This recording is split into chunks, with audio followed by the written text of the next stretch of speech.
మహారాష్ట్రలో ఇప్పుడు శరద్ పవార్ పార్టీ తీసుకొచ్చి ఇంకా ఆయన ముసలాడు అయిపోయాడు, ఇంకా ఆయనకి ఇది పోయినట్టుంది. అందరు మిగిలిన శరద్ పవార్ ఫ్యాక్షన్లో ఉన్న ఎమ్మెల్యేలు అందరినీ తీసుకొచ్చి కాంగ్రెస్ పార్టీలో కలిపేశాడు. సో ఇంకా next Sharad Pawar nationalistic conference అనేది పార్టీ ఇంకా నామినేషన్ అయిపోయింది, ఇంకా పోయింది. సో ఇప్పుడు నెక్స్ట్ శివసేన పరిస్థితి ఏమవుతుందో చూడాలి. నెక్స్ట్ ఉద్ధవ్ ఠాక్రే శివసేన. ఇప్పుడు చూడండి,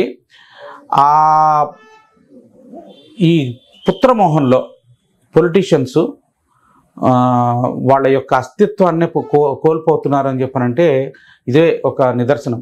అయితే ఇప్పుడు మళ్ళీ రీసెంట్గా ఒక వారం రోజుల నుంచి మోడీ గారిని పొగుడుతూ ఉన్నాడు. ఎవరు? ఉద్ధవ్ ఠాక్రే. నాకు ఎప్పుడు వైరం లేదు మోడీ అంటే, మేము ఎప్పుడు హిందుత్వ భావానికి మేము ఎప్పుడు ఇస్తాం అన్నప్పుడు మరి వెళ్ళి ఎందుకు కాంగ్రెస్ తోటి కలిసాం? ఇప్పుడు అదే టైప్ ఆఫ్ మిస్టేక్ ఇప్పుడు మన తెలంగాణలో, ఆంధ్రాలో కాంగ్రెస్ తోటి కలిసాడు మన చంద్రబాబు. సో ఇటువంటి సిచ్యువేషన్ ఆంధ్రాలో కూడా ఏదో ఒక సమయంలో వచ్చే అవకాశం ఉంది. సో ఇప్పుడు ఇవన్నీ మనం పక్కన పెడదాం. బట్ లెసన్స్ ఇప్పుడు గ్రౌండ్ ఒక డైరెక్షన్లో పోతున్నప్పుడు అవి పట్టించుకోకుండా వాళ్ళ సొంత ప్రయోజనాల కోసం ఎంతటి నీచమైన పనిని కూడా చేయడానికి హిందువులని హిందువుల మీద అత్యాచారాలు చేస్తూ ఉన్నంతసేపు స్లోగా హిందువుల్లో అదొక చైతన్యం వస్తూ హిందువులు అందరూ మెల్లింగా ఏకత్వం అవుతున్నారు. మన సదర్న్ స్టేట్స్లో కూడా, తెలంగాణ, హైదరాబాద్ అంటున్నాం, మన ఆంధ్రాలో కూడా మెల్లింగా అది జరిగేది ఉంది. అదంతా ఎక్స్పాన్షన్లో, బీజేపీ ఎక్స్పాన్షన్లో వచ్చే సమయం కొద్దీ ఇవన్నీ జరుగుతాయి. సో తెలంగాణలో ఈ ఎఫెక్ట్ నేను మొన్న బార్డర్ జైరాబాదు, నిజామాబాదు ఈ ప్రాంతాలంతా తిరుగుతూ ఉన్నాను. అసలు ఎక్కడ చూసినా మన కాషాయ జెండాలే.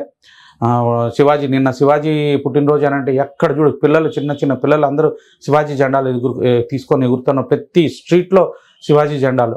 అసలు ఇటువంటి చైతన్యం నేను ఎప్పుడు మన రాష్ట్రాల్లో, మన తెలుగు రాష్ట్రాల్లో ఎప్పుడు చూడలేదు.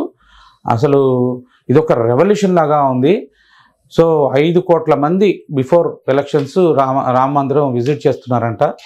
సో ఈ హిందుత్వ వేవ్ సదర్న్ స్టేట్స్లో, తమిళనాడులో కూడా హిట్ అయ్యే అవకాశం ఉంది. సో ఈసారి మహారాష్ట్రలో బీజేపీకి అంటే శివసేనకి 22 మంది వచ్చారు, బీజేపీకి 24 మంది ఎంతమంది వచ్చారు మహారాష్ట్రలో.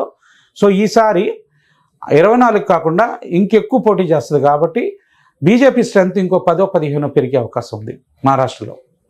ఏ విధంగా సీట్లు అంటే బీజేపీ ఎక్స్క్లూజివ్గా అంటే శివసేనకు సపరేట్గా ఎన్సీపీ అజిత్ పవార్కి కొన్ని సీట్లు ఇచ్చినా కూడా ఎక్కువ సీట్లు బీజేపీ వస్తుంది కాబట్టి సో బీజేపీ టాలీ పెరుగుతుంది.